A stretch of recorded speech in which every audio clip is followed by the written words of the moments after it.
자, 오늘은 제목이 정말로 예수님만 믿으면 될까요? 이런 질문으로 말씀 제목을 삼고 말씀을 하도록 하겠습니다. 작년 2021년 갤럽 조사에 의하면 우리나라 대한민국의 개신교, 우리 기독교, 개신교 믿는 사람이 17%라 통계가 나왔어요. 그럼 17%면 뭐 5천만 인구에 얼마냐? 한 850만 명 되거든요. 850만 명 가운데 이란에 속한 사람이 안타깝게도 한 200만 명이 넘는 걸로 나와 있어요. 정확한 통계는 뭐 어렵죠. 근데 200만 명이 넘고요. 또 850에서 200만이나 한 250만이나 뭐 이렇게 뺀다면 기껏 한 뭐 600이나 650만 밖에 안 되는데 몇 퍼센트는 안 되지만 본인이 기독교인이다, 예수 믿는다. 근데 명목상 신자가 상당수가 또 있어요. 얼마나인지 모르지만 그렇게 보면 진짜로 믿음을 제대로 갖고 있는 바람직한 신자는 뭐 500만, 600만 그 사이밖에 안 됩니다. 만약 500만이라 가정하면 인구의 10%죠. 그럼 우리가 나가서 만나고 함께 살아가는 사람들의 열의 9은 하나님 안 믿는 사람, 하나님 모르는 사람. 근데 이 9이 어떡하냐? 다수의 사람들이 나한테 그들이 갖고 있는 숫자와 또 그들이 갖고 있는 권력이나 지위 이런 걸 이용해서 때로는 우리를 유혹하고 때로는 우리에게 압력을 가해요. 그 사람이 돈이 많거나 지위가 높으면 나한테 신앙생활을 대충 하라거나 못하게 하는 압력을 가하기도, 또는 친구들이 숫자가 많으면 뭐 너 혼자 그게 별났냐 이렇게 유혹을 하기도 합니다. 자, 그렇게 불신자 90% 가까운 불신자와 어울려 살다 보면 어떻게 되느냐? 믿음이 좋은 사람들이 잘 지켰다가 어느 날 이런 고민을 할 수도 있어요. 이만한 사람이 다 안 믿는 예수님을 나 혼자 믿는 것이 과연 옳은가? 잘하는 것일까? 진짜 천국이 남들은 다 없다는데 나 혼자 있다고 생각하는데 진짜 있나? 정말 예수님이 재림하셔서 우리를 심판하고 우리 믿는 사람을 천국에 데려간다는데 이게 진짜야? 또 현실에서 어려움이 생겨요. 돈이 없습니다. 몸이 아픕니다. 또는 어떤 일이 형통하지 않을 때에, 이럴 때에 이 복잡하고 많은 문제가 오는데 정말로 예수만 믿으면 되나? 이런 고민이 생겨났어요. 그리고 이 가운데서 기도하면, 기도는 보이지 않는 하나님에게 말로만 하는 건데 무슨 종이 서류에 사인해 주는 것도 아니고 기도만 하면 이게 정말 해결이 되고 하나님은 보이지도 않는데 그분이 나에게 이겨낼 힘을 주실까? 여러분, 이런 고민이 생길 수 있습니다. 지금 혹시 여러분 마음에 신앙생활 하는데 문제가 뭐예요? 어려움이 뭐예요? 근데요, 이런 고민들이 비 온 뒤에 땅이 굳어진다는 말이 있듯이 잠깐 고민하고 오히려 그걸 잘 정리해가지고 더 든든한 믿음이 생기면 좋은데, 그렇게 해서 뿌리채 흔들리는, 그래서 나가 떨어지는 신자들이 가끔 있죠. 그러면 안 되잖아요. 두 개 요만한 구멍이 났을 때, 물이 졸졸 셀 때 빨리 막아버리면 아무 문제 없지만 냅두면 구멍이 점점 커지다가 둑이 무너져 내버립니다. 그 밭에 잡초가 한 번 장마철만 지나면 막 숲처럼 우거지는데, 종종 시골에서 잘 집이 사용하던 그 마당 사람이 안 쓰고 냅두면 어떻게 되냐?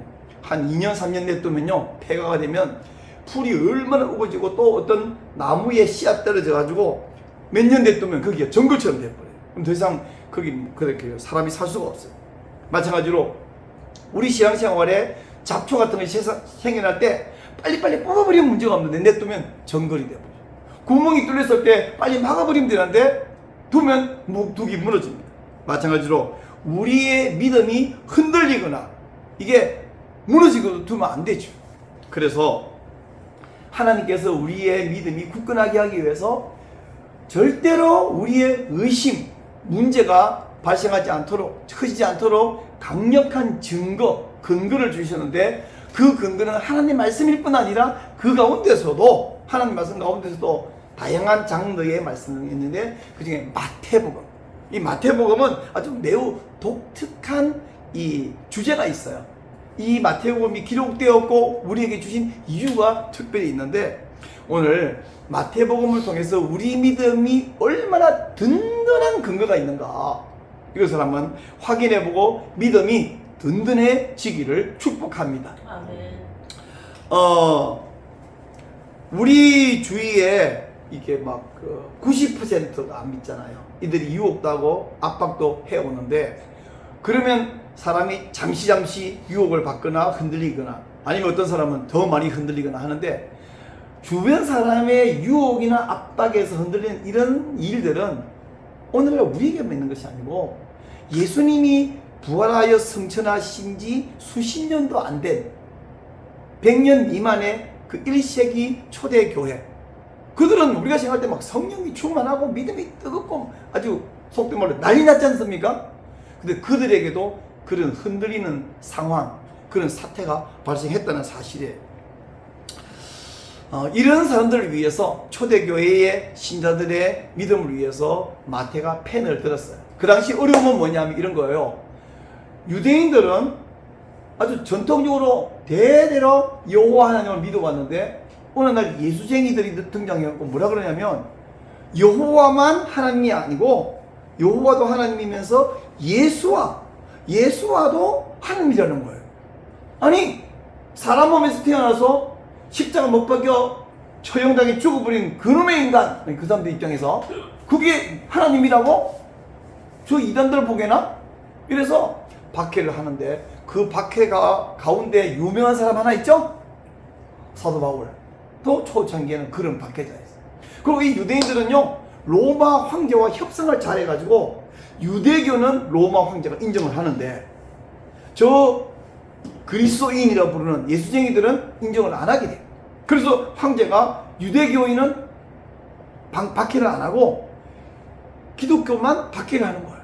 그러니까 그리스도인들은, 신자들은 유대인 지도자들, 대지사장부터 시작해서 모든 지도자들에게도 압력을 받고, 로마 정치적으로, 종교적, 정치적 양쪽 양대 권력으로부터 압력을 받습니다.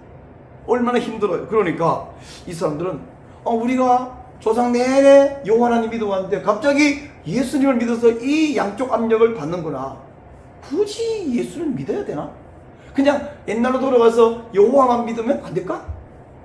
그럴 때에, 아니, 유대교로 돌아갈 수가 없어. 예수를 버리고 그냥 여호와만 섬기는 성전 제사로 돌아갈 수가, 절대로 돌아갈 수가 없어 라고 강력한 글을 쓴 사람 중에 대표적인 사람 둘인데, 하나는 히브리서, 저자가 누군지를 아직도 우리가 모르지만 히브리서가 왜 유대교로 돌아갈 수 없나, 이걸 처음까지. 또한 우리가 믿는 것은 철저히 성경, 여기서 말하는 성경은 구약 성경이죠. 성경에 근거한 믿음이지, 우리가 착각도 아니고 지어낸 것도 아니고 우리가 갑자기 만드는 게 아니야. 이걸 강력히 말한 사람은 마태, 예수님의 제자 마태였어요. 그래서 마태가 하는 말을 한마디로 지으면 이겁니다. 성도 여러분, 우리의 믿음은 오해도 아니고 착각도 아니고 반석처럼 든든한 근거가 있는 믿음입니다. 이것이 마태의 주장이고 마태의 강조인데, 마태는 이것을 소리를 막 지름으로써 강조한 것이 아니라 성경에서 이 예수님을 어떻게 예언해놨나. 우리가 요한복음 5장 39절 기억하죠?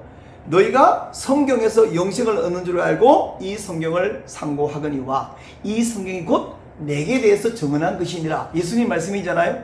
바로 그 예수님 말씀처럼 구약 성경이 얼마나 메시아 예언을 많이 해놨는데, 그 메시아 예언과 예수님이 얼마나 딱딱 맞아 떨어지는가. 옛날에 사도 바울이 이걸 몰랐을 때에 그리스도인들을 막 박해하다가 어느 날 은혜를 받고 나서 성경을 다시 보니까, 눈이 열리니까 성경 구절구절이 메시아 예언인데, 그 메시아 예언마다 어쩜 이 예수님하고 이렇게 잘 맞아지는가. 그거 증명하고 돌아다니면서 설교한 것이 사도 바울의 설교였던 것처럼 마태가 바로 그걸 열심히 증명했어요. 그러다 보니까 여러분, 마태복음 읽다 보면 아주 상투적으로 등장하는 구절이 몇 개 있는데, 그 중에 이런 게 있어요.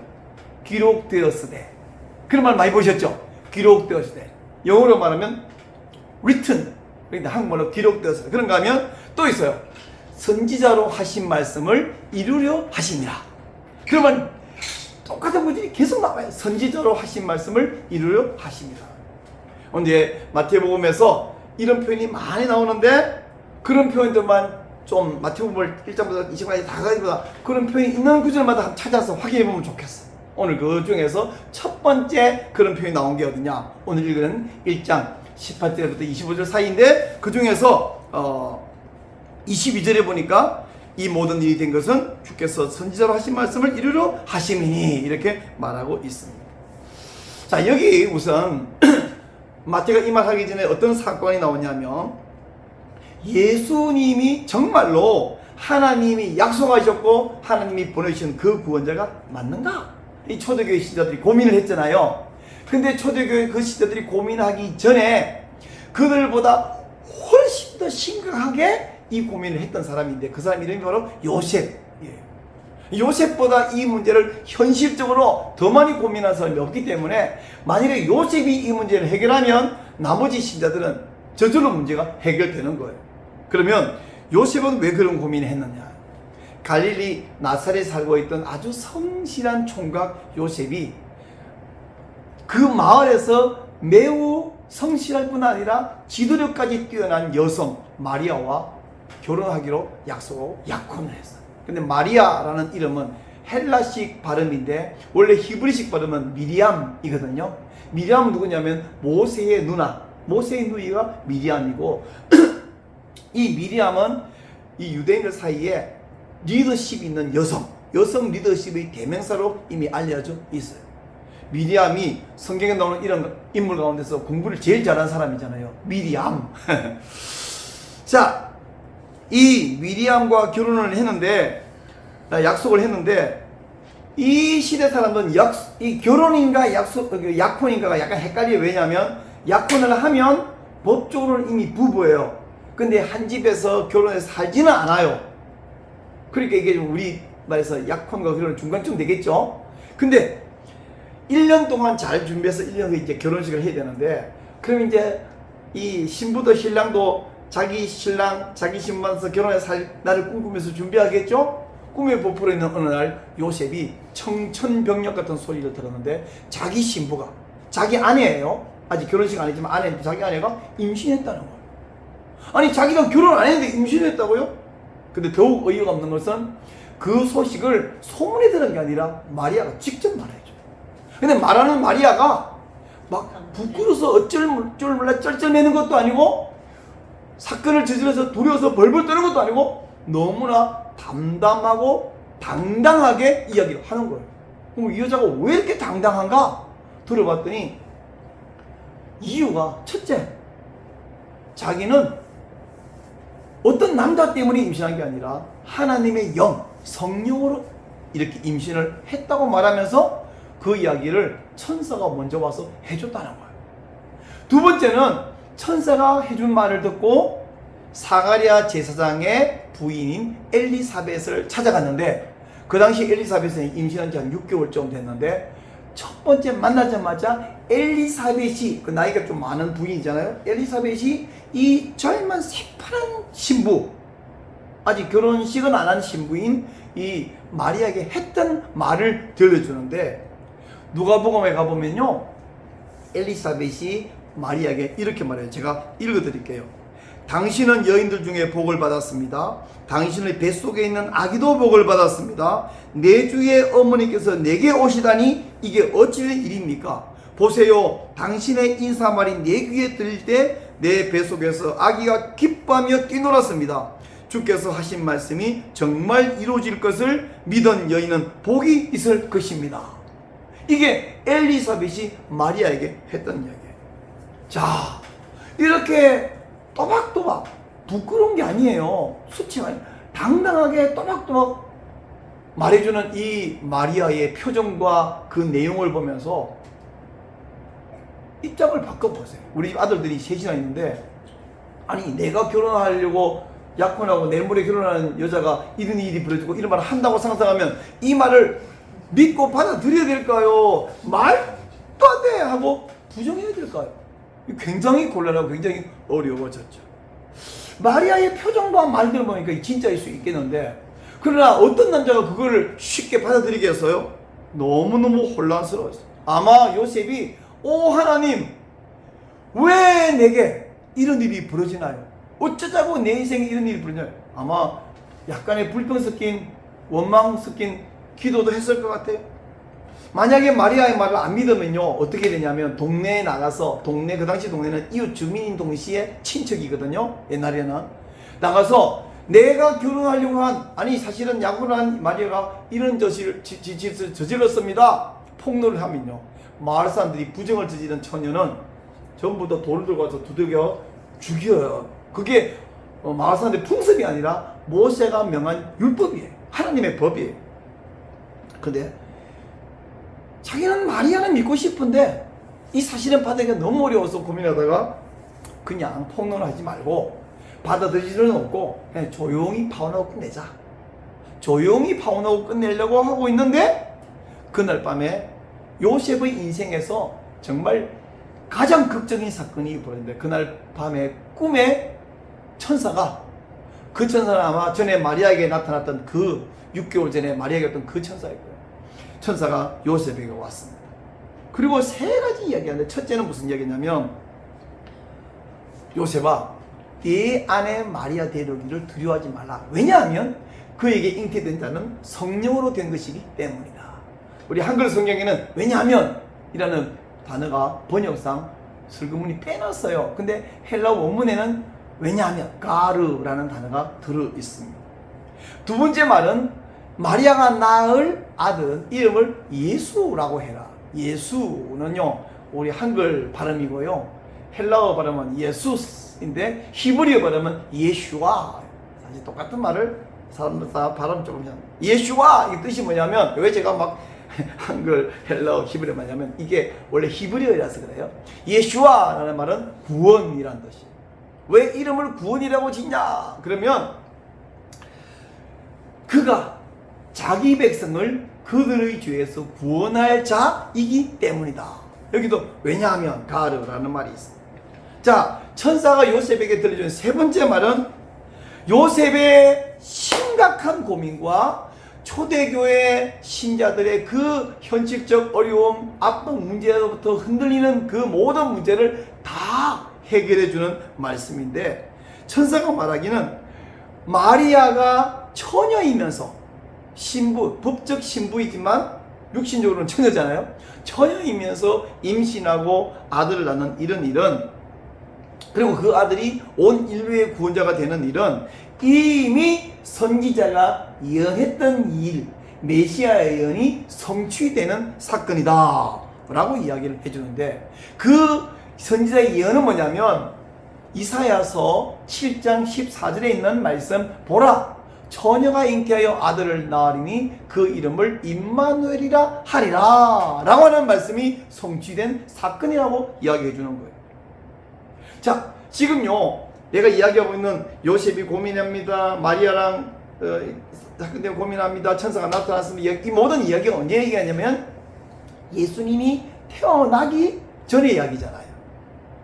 그리고 그 예수님이 태어나셨고 약 33세에 있었을 때 십자가에 죽으시고 3일 만에 부활하시고 40일 만에 성천하셨고, 그리고 장차 재림하여 온 세상을 심판하고 우리 성도를 구원할 것이라 약속했는데, 마태는 지금 그 예수님이 부활하고 성천한 것으로부터 약 30년쯤 지난 후에 그 당시 있는 신자들을 위해서 이 이야기를 기록하고 있거든요.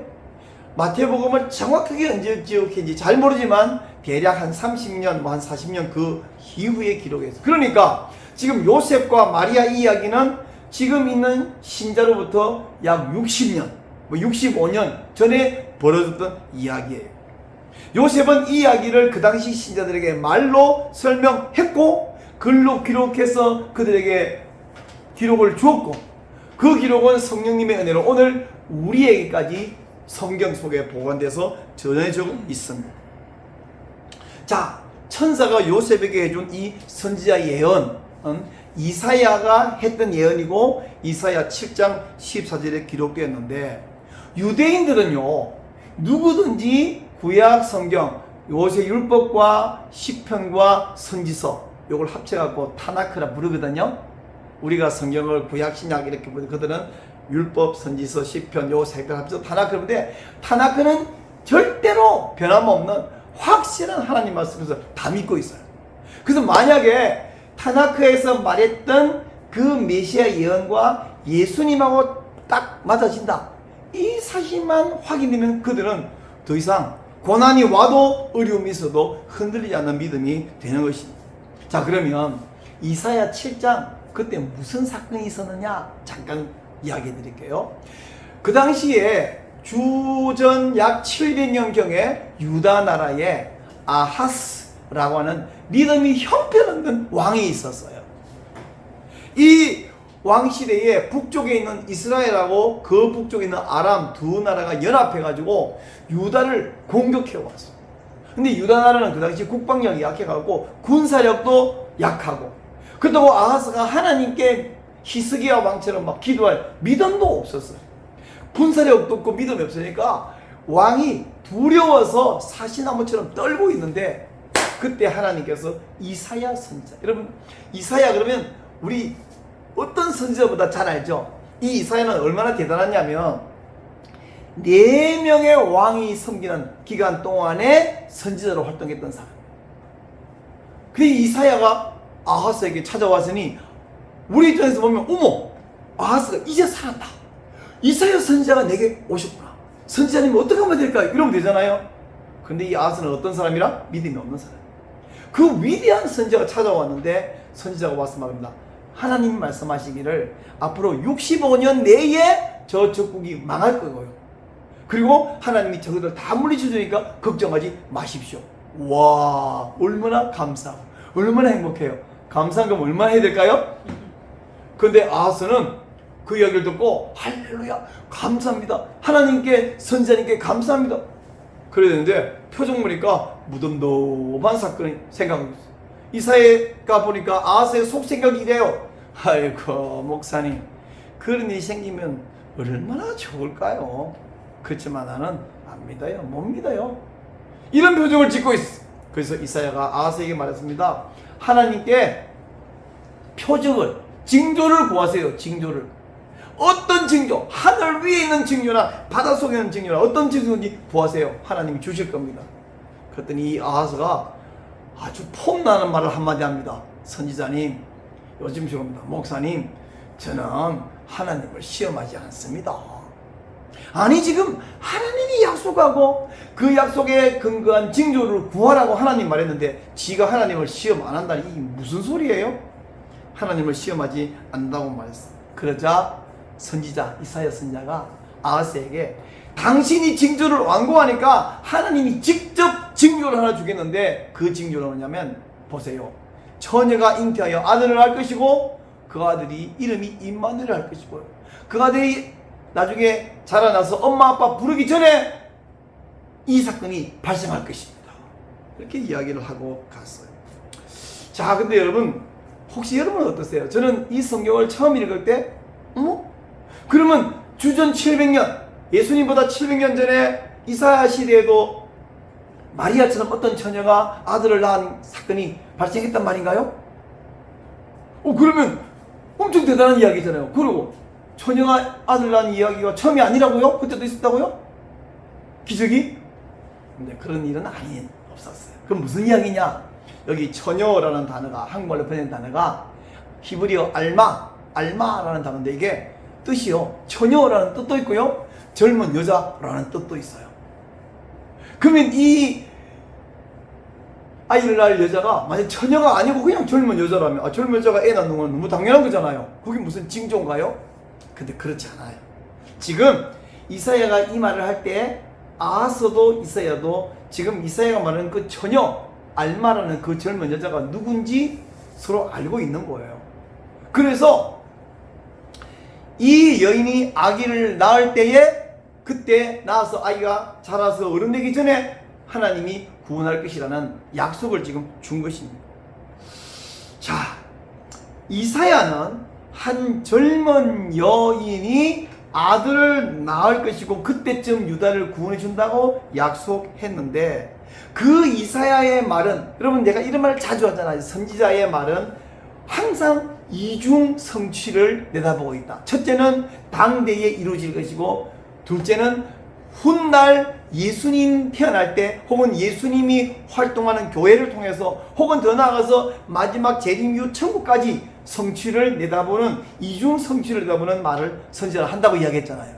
이사야의 말은 첫 번째는 그 시대 한 젊은 여자가 아들을 낳을 텐데 얼마 후 그 아들을 낳아서 자랄 때 그때 유다를 구원할 것이라는 약속이 맞고, 더 나아가서는 이후에 진짜 한 처녀가 아들을 낳을 것이고 그가 온 인류의 구원자가 될 것이라는 메시아 예언이 거기에 포함되어 있다는 거예요. 자, 이 말이 우리는 좀 생소한지 모르지만 요셉이 그 말 듣자 바로 이해했어요. 뿐만 아니고 이야기를 들은 초대교회 신자들도 이 말을 바로 이해했어요. 자, 요셉이 이 말을 바로 이해하고 믿었다는 증거가 뭐냐면, 잠에서 깨어나서 요셉이 한 일이 뭐냐면 고민하지 않고 망설이지 않고 가서 마리아와 결혼식을 했어요. 배가 이렇게 좀 나온, 부끄럽지 않았어요. 그리고 데려와서 함께 살았는데 아들이 태어날 때까지 동침을 안 했다. 아니, 결혼식을 한 신랑이 부인과 동침 안 한다는 것이 너무 이상한 일이지만, 이 내 아내가 잉태하고 있는 이 아기는 하나님의 성령이 잉태하게 한 구원자 하나님의 아들인 것을 믿었기에 동침하지 않았어요. 물론 그 아이를 낳은 이후에 둘째 아들, 셋째 아들 계속 낳았으니까 그 이유는 달라졌지만 예수님을 낳기까지는 동침하지 않았다. 이것을 볼 때에, 파혼하지 않았고 결혼한 것을 볼 때에 요셉이 이 말을 그대로 이해했어요. 천사의 말을. 그리고 그대로 믿었어요. 자, 이 이야기를 마태가 지금 주후 한 65년, 70년 이 어간에 있는 사람들에게 60년 전에 요셉의 고민과 사건 문제 해결의 이야기를 지금 책에도 기록하고 고민과 유혹과 어려움 겪는 성도에게 들려줬잖아요. 그 이야기를 들을 때, 아, 요셉 그 문제, 우리의 문제보다 훨씬 현실적으로 심각한 문제는 그 문제를 요셉은 믿음으로 해결했는데, 그건 단지 믿습니다 이렇게 해결한 게 아니라 말씀에 근거하여 예수님이 태어났다, 예수님 잉태했다, 그래서 믿었던 것처럼 우리가 그 예수님 부활하고 성천하고 재림을 기다리는 그 예수님 믿고 있는 우리 믿음이 약간 마음에 잡초가 돋아났는데 그 이야기를 들으면서 잡초가 싹 사라진 것입니다. 완전히 해결돼 버렸다는 이야기예요. 그리고 이 이야기가 기록되어서 오늘 2022년 사는 대한민국 한국교회 우리에게도 이 말씀을 주신 것은, 우리 믿음이 때로는 잘 믿다가 가끔 안 믿는 90%의 사람에 의해서 흔들리거나 혹은 압박에서 흔들리면 이 말씀이 우리를 꽉 붙잡아 줄 수 있게 하기 위해서 이 말씀을 기록하여서 전해주신 줄로 믿으시기 바랍니다. 아멘. 자, 여러분, 우리가 예수님 믿잖아요. 믿은 지 오래됐잖아요. 우리가 믿는 이유는 두 가지예요. 내가 똑똑해서 믿거나 내가 합리적인 사람에서 믿는 것이죠. 혹은 내가 남의 말을 참 잘 믿는 사람에서 믿는 게 아니고요. 우리가 믿는 첫 번째 이유는 성령, 하나님의 영께서 내 안에 오셔서 믿음을 주셨기 때문에 믿습니다. 그쵸? 근데 성령님은요, 언제나 내 안에서 일하실 때에 반드시 무엇을 사용하시냐면, 밖에서 하나님의 말씀이 읽어지거나 들려질 때 그걸 사용해서 내게 믿음을 주신다는 거예요. 그러니까 성령님은 혼자서 얼마든지 할 수 있는데 불구하고 반드시 말씀을 사용해서 내게 믿음을 주신다 하는 것입니다. 그래서 제가 여러분에게 설교할 때 언제나 내 이야기를 하고 재미있는 이야기하고 감동적인 말을 하는 게 아니라, 혹 재미가 있을 수도 있고 없을 수도 있지만 언제나 성경을 읽고 성경이 무슨 말하는지 내용을 설명하고 이 성경에 근거해서 믿어라 이렇게 설교하잖아요. 여러분이 친구를 만나고 성경을 들려주시기 바랍니다. 한번 들려주자마자 착 안 믿으니까 계속 들려줄 마음이 좀 식어지겠지만, 그러나 우리가 의사가 약 주면 한 알 딱 먹으니까 병이 탁 낫는 약은 없잖아요. 의사가 가져가서 약 계속 먹으세요. 계속 먹다 보니 약이 먹으면서 병이 점점 좋아지는, 내가 말씀을 친구에게 계속 들려주면 그 사람이 그 말씀이 그 속에 들어가서 믿음을 만드는데, 언제 만드냐? 물방울이 계속 차갖고 어느 날 딱 넘치는 순간이 있어, 그죠? 물이 계속해서 어느 날 탁 끓는 순간이 있어, 그죠? 아무리 가스불을 갖다 대놔도 안 끓어가도 어느 순간 탁 끓어가죠. 내가 말씀을 들려주면 성령께서 그 사람 안에서 역사해서 그 사람의 믿음을 일으켜 주시는 사건이 발생할 거예요. 그런 의미에서 여러분이 반드시 다른 사람에게 말씀을 전해주시기를 바랍니다. 자, 천사가 요셉에게 전해준 이 말을 듣고 요셉은 흔들리던 믿음이 확고해졌어요. 마태가 요셉이 흔들리는 믿음 확고히 이야기해 줄 때에 초대교회 신자들의 믿음이 확고해졌어요. 그죠? 그럼 이제 우리들이 어떠냐? 오늘 90% 이상 불신자 속에서 믿음으로 살아가기 힘들잖아요. 지금 여러분이 신앙생활하는데 압박을 받고 흔들리거나 문제가 되는 거, 혹은 여러분에게 현실적으로 어려움이 있어가고 신앙생활에 방해되는 것이 뭘까요? 근데요, 다양하겠지만 초대교회의 유대교 지도자와 로마 정치적 양쪽 압박을 받던 그들의 고민하고 비교하면 우리의 고민은 그들보다 크지는 않습니다. 대한민국은 자유대한민국이에요. 예수 믿는다고 누가 공식적으로 법적으로 압력도 없잖아요.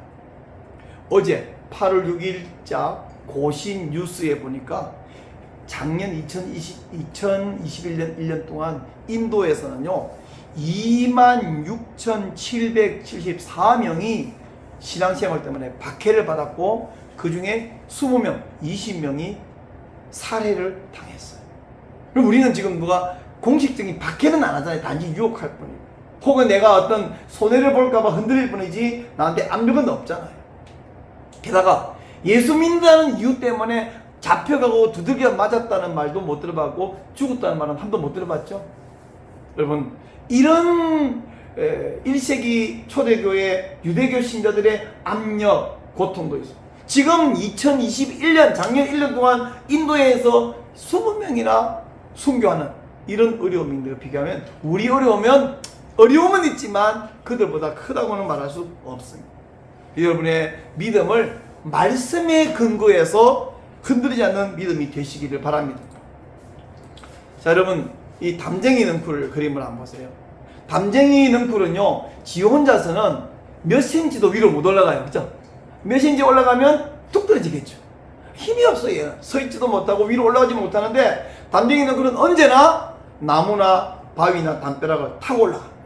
특별히 나무는 부스부스 썩어버리면 떨어지지만 바위나 이 담장은 어때요? 이 바위가 무너지기 전까지는 담쟁이 능쿨은 떨어지지 않죠. 이걸 타고 위로 그 바위 끝까지 계속해서 올라갑니다. 우리가 믿는 이 믿음이 어쩌면 담쟁이 능쿨과 아주 유사한 부분이 있어요. 우리 믿음은 우리 스스로 설 힘이 없어요. 근데 어떤 바위를 붙잡고 올라가야 되냐면 말씀이라는 이 바위를 붙들고 거기 붙기만 하면 태풍이 와도 담쟁이 능쿨이 떨어지지 않는 것처럼 우리 믿음이 반석 같은 믿음이 될 수 있을 것입니다. 그래서 말씀을 의지하고 위로 올라가는 그런 믿음이 되시기를 축원합니다.